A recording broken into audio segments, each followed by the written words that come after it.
안녕하세요, 여러분. 오늘도 찾아와 주셔서 감사합니다. 이번 사연은 많은 분들이 공감하실 만한 아가씨 이야기입니다. 가족이라는 이름으로 묵인되는 갑질. 한 번도 아니고 두 번도 아닌 매번 반복되는 상황. 그리고 마침내 터져버린 분노의 순간. 이야기를 들으시고 여러분의 생각도 댓글로 꼭 남겨주세요. 여러분의 한마디가 누군가에게는 큰 위로가 됩니다. 영상이 기대된다면 구독과 좋아요, 그리고 알림 설정까지 부탁드립니다. 당신의 공감과 응원이 다음 이야기를 이어가는 큰 힘이 됩니다. 그럼 지금부터 이야기 시작합니다. 안녕하세요. 저는 올해 39, 결혼한 지 8년 된 평범한 주부입니다. 41살 남편과 이제 막 초등학교에 입학한 6살 아들까지 세 식구로 살고 있어요. 사실 제가 오늘 이렇게 사연을 보내게 된 이유는 아가씨 때문입니다. 저희 아가씨는 35으로 남편보다 6살 어린데 아직 결혼을 하지 않았어요. 남편과는 결혼 전부터 무척 각별한 사이였고요. 제가 처음 남편을 만나 교제할 때도 아가씨는 항상 우리 만남에 끼어 있었죠. 그땐 그게 좋아 보였어요. 아, 가족 간에 저렇게 우애가 깊구나 싶어서 오히려 제가 남편과 결혼하면 좋은 아가씨를 얻게 되겠다고 생각했으니까요. 아가씨는 30이 넘도록 결혼을 하지 않고 있었는데 남편이 그렇게 자기 여동생을 위해주고 챙겨주는 모습을 보면서 저는 참 가족을 소중히 여기는 사람이구나 하고 더 마음이 끌렸었어요. 남편은 아가씨가 연애를 할 때마다 상대방을 철저히 조사해서 괜찮은 사람인지 확인하곤 했죠. 그런 모습이 믿음직스러워 보였습니다. 결혼하고 나서도 아가씨와 남편의 관계는 여전히 가까웠어요. 주말이면 아가씨가 우리 집에 놀러 오는 일이 잦았고 명절이나 가족 행사 때는 늘 함께 했죠. 처음에는 저도 그런 모습이 좋았어요. 아가씨가 이야기도 재미있게 잘하고 제가 가끔 어려움을 겪을 때 도움도 주었으니까요. 하지만 문제는 그 다음부터였습니다. 아가씨는 직장 문제가 있거나 마음이 우울할 때면 습관적으로 우리 집으로 와서 며칠씩 머물다 가는 일이 잦아졌어요. 오빠, 요즘 회사 스트레스 너무 심해. 여기서 좀 쉬다 갈게. 아가씨가 이렇게 말하면 남편은 언제나 그냥 묵묵히 들어주고 위로해 주었죠. 처음에는 그저 가족으로서 위로해 주는 건가 싶었는데 그게 일주일에 한 번씩, 때로는 두세 번씩 반복되니 저도 점점 불편해지기 시작했습니다. 특히 아가씨가 우리 집에 머물 때는 마치 이곳이 자기 집인 것처럼 편하게 지냈어요. 냉장고를 열어 음식을 마음대로 꺼내 먹고 TV 리모컨을 독점하고 심지어 제 옷장을 열어 제 옷을 빌려 입기도 했죠.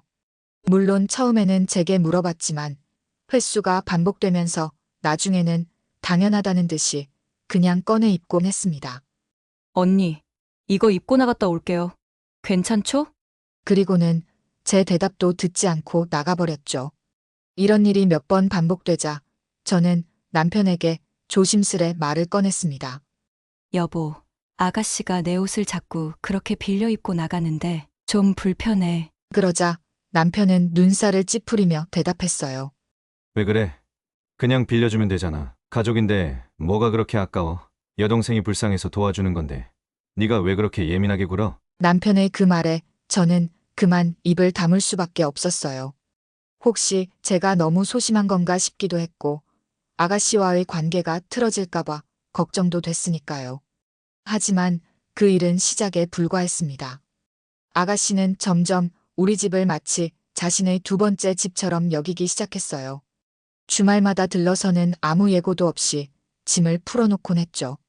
그러면 저희는 갑자기 손님을 맞이해야 하는 상황이 됐고 아들의 놀이 공간도 제한되었습니다. 엄마, 고모가 또 와요? 고모랑 같이 놀아야 해요? 6살 아들의 순진한 질문에 저는 뭐라고 대답해야 할지 몰랐어요. 아이도 자기만의 시간이 필요한데 항상 고모가 와서 함께 놀아주길 기대하는 상황이 부담스러웠습니다. 하지만 남편이 있는 앞에서는 이런 얘기를 꺼낼 수가 없었어요. 남편은 항상 아가씨 편만 들었으니까요. 아가씨의 자유로운 드나듦이 일상이 되면서 또 다른 문제가 생기기 시작했어요.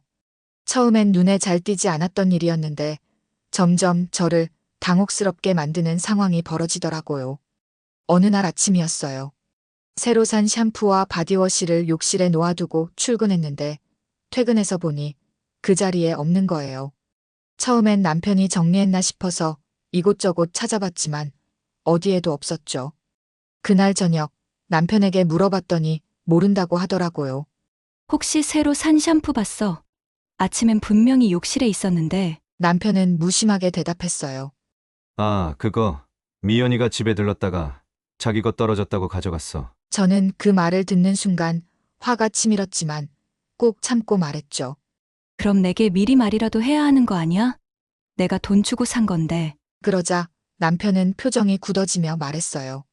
뭐 그런 것 같고 그래? 샴푸 하나 가지고 내가 내일 새로 사다 줄게. 그렇게 한 번, 두 번 지나다 보니 아가씨는 점점 더 대담해졌어요. 새 화장품, 새 수건, 새 생활용품들. 제가 아껴두었던 물건들이 아가씨가 다녀간 뒤에는 항상 사라져 있었죠. 한 번은 특별한 날을 위해 아껴두었던 고급 핸드크림이 없어진 적도 있었어요. 너무 화가 나서 직접 아가씨에게 전화를 걸었죠. 미연 씨, 혹시 내 핸드크림 가져갔어요? 전화기 너머로 아가씨의 명랑한 목소리가 들려왔어요. 아, 맞아요. 언니 거 너무 좋아 보여서 잠깐 써볼게요. 금방 돌려줄게요. 그리고는 끊어버리더라고요. 하지만 그 핸드크림은 결국 돌아오지 않았어요. 다음에 만났을 때 물어보니 다 써버렸다면서 미안하다고만 하더라고요. 그것도 정말 가볍게 말이죠. 특히 심했던 건 제 화장품이었어요. 저는 피부가 예민해서 특별히 고른 제품들만 써요. 그런데 어느 날 화장대에 앉아보니 제 기초 화장품 세트가 하나도 남지 않은 거예요. 제가 출장 간 사이 아가씨가 와서 모두 가져갔더라고요. 남편은 그것마저도 괜찮다는 태도였어요. 미연이가 요즘 피부가 안 좋아서 그런데 네가 쓰는 게 좋다고 하니 한번 써보겠대. 괜찮잖아. 제 얼굴에서 피가 빠져나가는 것 같았어요. 그건 제가 특별 세일 때 겨우 할인받아 산 고가의 제품들이었거든요. 더구나 이제 제 화장품조차 제 맘대로 할 수 없다는 게 너무 억울했어요. 여보, 그건 내 물건이잖아. 적어도 미리 물어봐야 하는 거 아니야? 남편은 한숨을 쉬며 말했어요. 왜 자꾸 그러는 거야? 가족끼리 뭐가 그렇게 아까워? 난 네 물건 가져가도 전혀 상관없는데. 그건 당신 선택이고 나는 내 것이 함부로 가져가지는 것이 싫어. 특히 미리 말도 없이. 아이고, 쪼잔하게 굴지 마. 그럼 내가 새로 사줄게. 얼마나 한다고. 이런 대화가 있고 난 뒤 남편은 정말로 비슷한 제품을 사다 줬어요. 하지만 그건 제가 원하던 브랜드도 아니었고 제 피부 타입에도 맞지 않는 거였죠. 남편은 비싼 걸 샀으니까 됐지 하는 태도였어요. 이런 일들이 반복되면서 저는 점점 새 물건을 살 때마다 숨기게 됐어요. 화장품이나 샴푸 같은 건 여분을 사두고 하나는 숨겨놓는 습관이 생겼죠. 그런데 이게 아가씨에게 들키면 더 큰 문제가 되더라고요. 언니, 왜 이런 걸 숨겨요? 혹시 나 때문에 그러는 거예요? 아가씨의 서운한 표정과 말투에 오히려 제가 잘못한 것처럼 느껴지게 만들었어요. 남편도 제 행동을 이해하지 못했고요. 아니, 이젠 물건까지 숨기고 그래?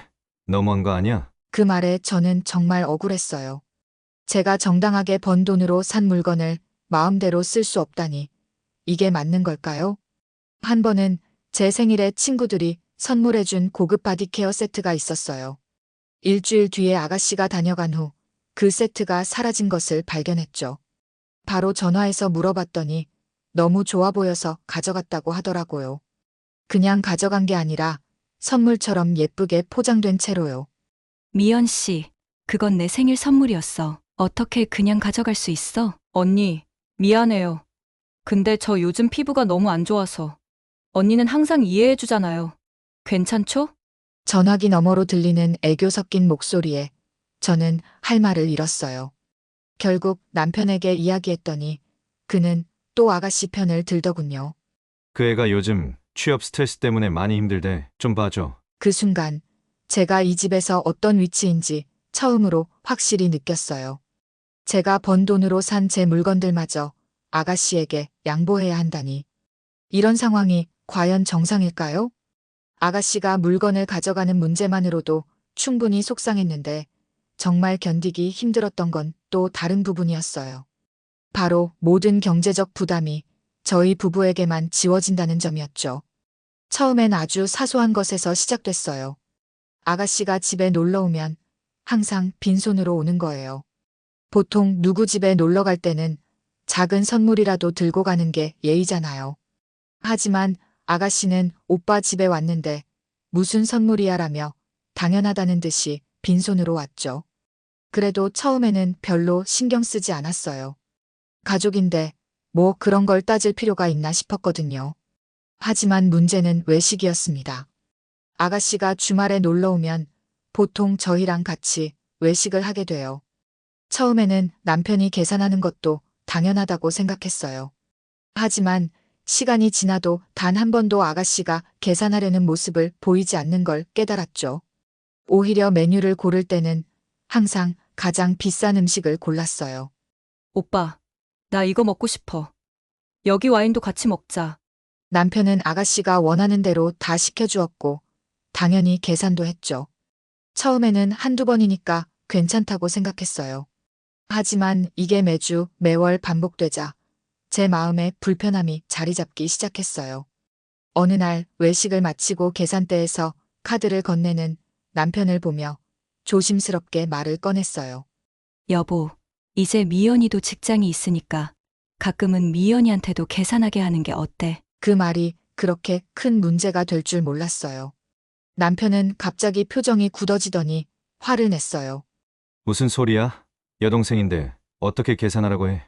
내가 못할 것 같아서 그래. 너무 큰 목소리에 당황했지만 제 마음도 전하고 싶었어요. 그런 게 아니라 항상 우리만 내니까.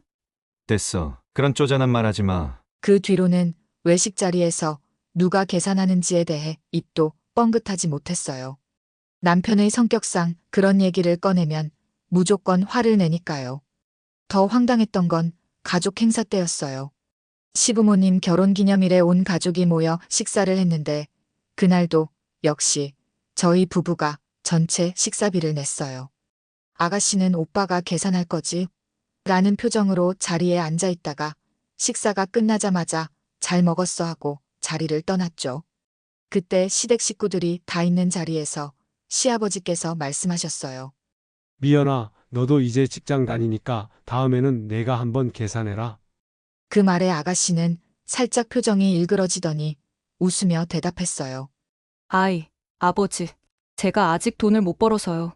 다음에 더 많이 벌면 그때 살게요. 시아버지도 더 말씀하지 않으셨고 그 자리는 그냥 넘어갔지만 저는 속으로 황당했어요. 아가씨의 월급이 결코 적지 않다는 걸 알고 있었거든요. 남편을 통해 대략적인 액수를 들었는데 오히려 저보다 많이 받고 있었어요. 이런 경제적 불균형은 선물에서도 나타났습니다. 명절이나 생일 때 저희는 항상 아가씨에게 좋은 선물을 챙겼어요. 남편이 브랜드 가방이나 지갑 같은 고가의 선물을 사주곤 했죠. 하지만 아가씨는 저희에게 선물을 주는 경우가 거의 없었어요. 간혹 주더라도 1,000원짜리 수건이나 작은 초콜릿 같은 형식적인 것들 뿐이었죠. 제 생일 때는 아예 빈손으로 와서 축하한다고만 하고 같이 케이크를 먹었어요. 그러면서도 다른 친구들에게 선물 받은 제 화장품이나 옷을 보고는 자기도 갖고 싶다는 눈빛을 보내곤 했죠. 더 기가 막혔던 건 아가씨 생일 때였어요. 아가씨는 단톡방에 생일 파티하니까 다들 오세요라고 메시지를 보냈는데 식당에 가보니 예약은 물론이고 케이크까지 준비해놓고 기다리고 있더라고요. 식사가 끝나고 계산할 때 아가씨는 당연하다는 듯이 저희를 쳐다봤어요. 오빠, 내 생일인데 선물은 뭐 준비했어? 그 말에 남편은 웃으며 지갑에서 카드를 꺼내더니 식사비를 계산하고 미리 준비한 명품 향수까지 건넸어요. 그날 저희는 30만 원이 넘는 식사비와 50만 원짜리 선물을 한꺼번에 지출했죠. 집으로 돌아오는 길에 저는 조심스럽게 물었어요. 여보, 우리만 계속 이렇게 지출하는 게 맞을까? 남편은 창밖을 보며 대답했어요. 내 동생인데 뭐가 문제야? 네가 너무 돈에 인색한 거 아니야? 그 말을 듣는 순간 제 마음에 있던 불만이 확 치솟았지만 또다시 참아야 했어요. 하지만 마음속으로는 이런 불균형이 얼마나 더 계속되어야 하는지 의문이 들었습니다.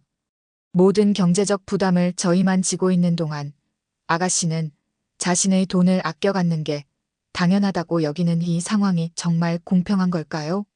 이런 일들이 반복되면서 저는 점점 마음의 짐이 무거워졌어요. 하지만 아가씨에 관한 불만을 남편에게 얘기할 때마다 매번 부부싸움으로 번지니 나중엔 그냥 참는 게 편하다고 생각했죠. 그러던 어느 날 시어머니 생신이 다가왔어요. 시어머니께서 특별히 킹크랩을 좋아하신다고 하셔서 남편이 유명한 킹크랩 전문점을 예약했죠. 저도 시어머니를 위한 자리니까 기분 좋게 준비했어요.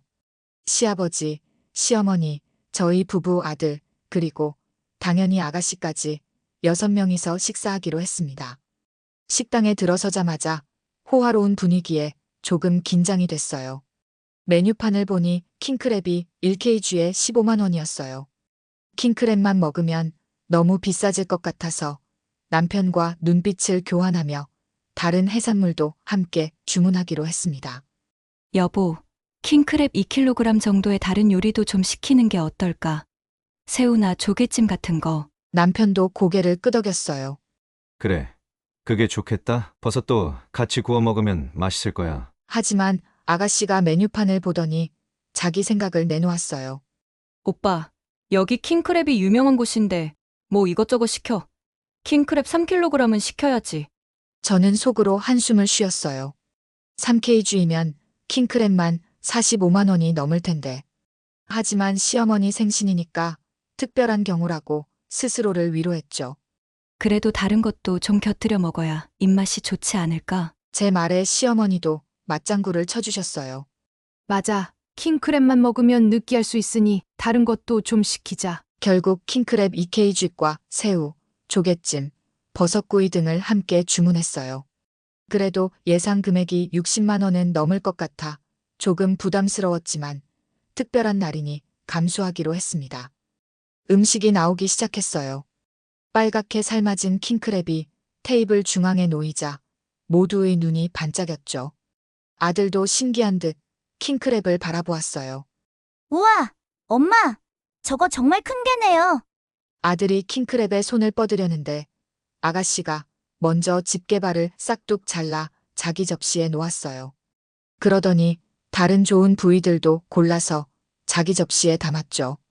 아들은 조금 실망한 표정으로 남은 부분을 집었어요. 음식이 정말 맛있었어요. 특히 킹크랩 살은 부드럽고 달콤했죠. 우리 모두 즐겁게 식사를 했고 킹크랩이 금방 동이 났어요. 아들이 아쉬운 표정으로 말했어요.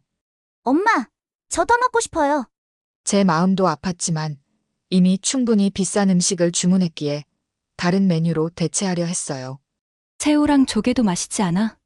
이것도 먹어보자. 아들은 조금 아쉬워하면서도 고개를 끄덕였어요. 그때 아가씨가 끼어들었습니다. 애가 더 먹고 싶다는데 왜 말려? 킹크랩 더 시키면 되지. 순간 저는 당황했어요. 킹크랩을 더 시키면 식사비가 너무 많이 나올 텐데.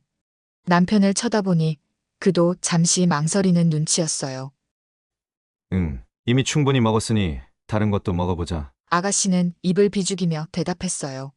오빠도 참, 돈 아깝다고 그러는 거야? 오늘 특별한 날인데. 그 말에 시어머니께서 말씀하셨어요. 그래. 오늘은 내 생일이니까 걱정 말고 먹자. 근데 이미 많이 시켰으니 적당히 하는 게 좋겠다. 시어머니의 중재로 우리는 일단 더 주문하지 않고 남은 음식을 나눠 먹기로 했어요. 식사는 평화롭게 진행되는 듯 했습니다. 그런데 갑자기 제 핸드폰이 울렸어요. 회사에서 온 중요한 전화였기에 자리를 잠시 비워야 했죠. 여보, 회사에서 전화가 왔어. 잠깐 나가서 받고 올게. 남편이 고개를 끄덕이자 저는 테이블을 떠나 조용한 곳으로 갔어요. 통화는 생각보다 시간이 좀 걸렸어요. 약 15분 정도 후에 테이블로 돌아왔을 때 저는 믿을 수 없는 광경을 목격했습니다. 테이블 중앙에 새로운 킹크랩이 가득 놓여 있었던 거예요. 그것도 아까 주문한 양보다 훨씬 많아 보였어요. 당황한 저는 남편을 쳐다봤어요. 여보, 이거 남편은 조금 미안한 표정으로 말했어요. 미연이가 아들이 더 먹고 싶어 한다고 주문했어. 순간 화가 치밀었지만 시어머니 앞이라 참았어요. 테이블에 다시 앉자 아가씨가 마치 아무 일도 없었다는 듯 말했어요. 언니, 전화 잘 받았어요? 애가 더 먹고 싶어 해서 킹크랩 2kg이랑 특선 해산물 세트도 추가로 시켰어요. 괜찮죠? 그 말투와 표정이 마치 자기가 결정권자인 것처럼 느껴져서 더 화가 났어요. 2kg이면 30만 원이고 특선 해산물 세트는 얼마나 하는지도 모르는데. 하지만 시어머니 생신 자리에서 분위기를 망치고 싶지 않아 억지로 미소를 지었죠. 그래, 근데 미리 말해줬으면 좋았을 텐데. 아가씨는 대답 대신 크게 웃으며 아들에게 킹크랩 다리를 집어주었어요. 자, 조카, 이거 먹어봐. 아까보다 더 맛있어. 제 아들은 좋아하며 킹크랩을 먹기 시작했고 저는 그저 식사를 계속할 수밖에 없었어요. 하지만 제 머릿속은 이미 계산서에 찍힐 숫자들로 가득 차 있었습니다. 이러다 진짜 100만 원 넘게 나오는 거 아닐까? 그렇게 식사는 계속되었고 우리가 모르는 사이 아가씨의 계략은 이미 다음 단계로 진행되고 있었습니다. 식사가 거의 끝나갈 무렵 테이블 위는 킹크랩 껍데기와 빈 접시들로 가득 찼어요. 시어머니께서 만족스러운 표정으로 입가를 닦으시며 말씀하셨죠. 오늘 정말 맛있게 잘 먹었다. 고맙구나. 모두가 웃으며 시어머니의 생신을 다시 한번 축하드렸어요. 식사를 마무리하려는 찰나 아가씨가 갑자기 자리에서 일어났어요. 잠시만요. 저 화장실 좀 다녀올게요. 그런데 화장실 쪽이 아니라 계산대 방향으로 향하는 아가씨의 뒷모습이 왠지 이상했어요. 저도 모르게 아가씨를 따라갔죠. 그런데 제가 본 광경에 눈을 의심할 수밖에 없었어요. 아가씨는 계산대 직원과 이야기를 나누고 있었습니다. 처음엔 뭔가 물어보는 줄 알았는데 자세히 보니 킹크랩을 추가로 포장해달라고 요청하고 있더라고요. 킹크랩 1kg을 따로 포장해주세요. 집에 가져가려고요. 그리고 특선 해산물 세트도 하나 더 포장해주세요. 직원이 고개를 끄덕이며 주문을 받고 있는 모습을 보고 저는 그 자리에 얼어붙었어요. 아가씨는 제가 있는 줄도 모르고 계속 지시를 하고 있었죠. 그리고 소스도 좀 많이 넣어주세요. 집에 가서 먹을 거라서요. 그 순간 제 안에 쌓여있던 분노가 폭발 직전까지 치달았어요. 아가씨는 우리 가족이 계산할 비싼 음식을 추가로 주문해서 자기 집으로 가져가려고 했던 거예요. 그것도 아무에게도 말하지 않고요. 저는 깊은 숨을 들이마시고 아가씨에게 다가갔어요. 미연 씨, 뭐 하는 거예요? 제 목소리에 아가씨가 화들짝 놀라 돌아봤어요. 잠시 당황한 기색이 역력했지만 금세 태연한 표정으로 바뀌더군요. 언니. 깜짝이야. 그냥 집에 가져갈 거 좀 추가로 주문하는 중이에요. 누구한테 물어봤어요? 남편이나 시어머니께 말했어요? 아가씨는 미소를 지으며 대답했어요.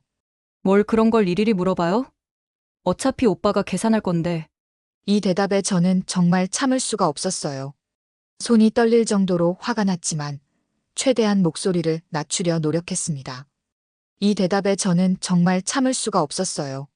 손이 떨릴 정도로 화가 났지만 최대한 목소리를 낮추려 노력했습니다. 아가씨, 그건 우리가 돈 주고 사는 음식이에요. 마음대로 추가 주문하는 게 아니라 함께 드신 분들에게 물어봐야 하는 거 아닐까요? 아가씨의 표정이 순간 일그러졌어요. 언니도 참. 음식 가지고 그렇게 작은 거 가지고 뭘 그래요? 오빠는 뭐라고 안 할 텐데. 그 말에 제 인내심의 끈이 완전히 끊어졌어요. 하지만 여전히 식당이라는 공간을 의식하며 최대한 차분하게 말했죠. 작은 일이 아니에요. 오늘 식사비가 얼마나 나올 것 같아요? 한 푼도 내지 않으면서 자기 마음대로 주문하고 이제는 포장 주문까지 추가하려고요. 아가씨는 코웃음을 치며 말했어요. 언니, 왜 이렇게 쪼잔해요? 오빠가 계산할 건데 내가 좀 가져가면 어때요? 그 말을 듣는 순간 눈앞이 새하얘졌어요. 아가씨는 남편이 계산할 것을 이미 기정사실화하고 있었던 거죠. 어느새 우리 테이블에서 남편이 다가왔어요. 무슨 일이야? 왜 이렇게 오래 있어? 아가씨가 먼저 나서서 말했어요. 오빠, 언니가 내가 추가로 포장 주문하는 것 때문에 화냈어. 나 너무 서운해. 남편은 당황한 표정으로 저를 쳐다봤어요. 여보, 뭐 그런 걸 가지고 화를 내? 그냥 포장해 가면 되지. 그 말에 저는 더 이상 참을 수 없었어요. 여보, 미연 씨가 내가 자리를 비운 사이에 킹크랩을 더 시켰다는 거 알아요? 그리고 지금 또 추가로 킹크랩이랑 해산물 세트를 포장 주문하고 있어요. 남편은 잠시 말을 못했어요. 아가씨가 빠르게 끼어들었죠. 오빠, 조카가 더 먹고 싶어 해서 시킨 거야. 그리고 이건 그냥 내가 집에서 먹으려고 포장하는 건데. 그 순간 계산서를 들고 직원이 다가왔어요. 서늘한 직감이 들었죠. 손님, 계산서 나왔습니다. 남편이 계산서를 받아들고 눈이 커졌어요. 뭐야? 이게 숫자를 보니 저도 숨이 막혔어요. 107만 8천 원이라는 금액이 선명하게 적혀 있었거든요. 남편이 당황한 표정으로 물었어요. 이게 다 뭐야? 우리가 이렇게 주문했어? 직원이 공손하게 대답했어요. 네. 킹크랩 4kg와 특선 해산물 세트. 그리고 추가 주문하신 와인과 포장 주문하신 킹크랩 1kg, 해산물 세트까지 포함된 금액입니다. 와인? 포장 주문? 우리는 와인을 주문한 적이 없었고 포장 주문은 지금 막 발각한 상황이었어요. 아가씨를 쳐다보니 그녀는 고개를 돌려 다른 곳을 보고 있었어요. 남편도 아가씨를 바라봤죠. 미연아, 너 와인도 시켰어. 그리고 포장 주문까지? 아가씨는 잠시 머뭇거리다가 대답했어요. 그냥 엄마 생신인데 분위기 좋게 하려고 와인 한 병 사가려고. 포장은 내가 먹으려고. 저는 속이 부글부글 끓어올랐어요. 제가 자리를 비운 15분 동안 아가씨는 킹크랩뿐만 아니라 비싼 와인까지 주문했고 거기에 추가로 자기를 위한 포장 주문까지 한 거였어요. 그리고 계산은 당연히 우리가 할 걸로 생각하고요. 그 자리에서 남편에게 따지고 싶었지만 아직 시부모님이 계신 테이블이 보였기에 참을 수밖에 없었어요. 남편도 표정이 안 좋았지만 결국 신용카드를 꺼내 계산을 했죠. 그때 직원이 포장된 음식을 들고 나왔어요. 손님, 포장해드렸습니다. 아가씨가 자연스럽게 손을 뻗어 포장 봉투를 받으려 했어요. 하지만 제가 먼저 가로챘죠. 이건 우리가 가져갈게요. 아가씨의 얼굴이 순간 붉어졌어요. 언니, 내가 주문한 건데. 네, 알아요. 하지만 이 음식은 우리 가족이 먹을 거예요. 우리가 돈을 내는 거니까요. 그렇게 말하고 포장 봉투를 들고 테이블로 돌아왔습니다. 시어머니와 시아버지는 무슨 일이 있었는지 눈치채셨는지 조용히 자리에서 일어나셨어요. 이제 집에 갈 시간이구나. 오늘 정말 잘 먹었다. 그렇게 식당을 나오면서도 제 가슴 속에는 화산처럼 끓어오르는 분노가 가라앉지 않았습니다. 100만 원이 넘는 식사비에 자기 몫의 포장 음식까지 주문한 아가씨의 무례한 행동까지 참을 수 있는 한계를 완전히 넘어선 날이었어요. 식당에서 나와 집으로 돌아오는 차 안은 무거운 침묵으로 가득 찼어요. 남편은 운전에만 집중한 채 아무 말도 하지 않았고 저는 창밖을 바라보며 분노를 사귀고 있었죠. 뒷좌석에 앉은 아들조차 우리 부부의 팽팽한 긴장감을 느꼈는지 조용히 있었어요. 집에 도착해서 아들을 먼저 방으로 보냈어요. 그리고 거실에서 남편과 마주섰죠. 더 이상 참을 수 없었던 저는 먼저 입을 열었어요. 오늘 무슨 일이 있었는지 알아요? 남편은 피곤한 표정으로 소파에 털썩 앉으며 말했어요. 알아. 미연이가 음식을 좀 더 시켰고 포장도 주문했지. 근데 뭐 그렇게 큰일이야. 이미 다 해결된 일인데. 그 무신경한 반응에 저는 더 화가 났어요. 해결된 일이라고요?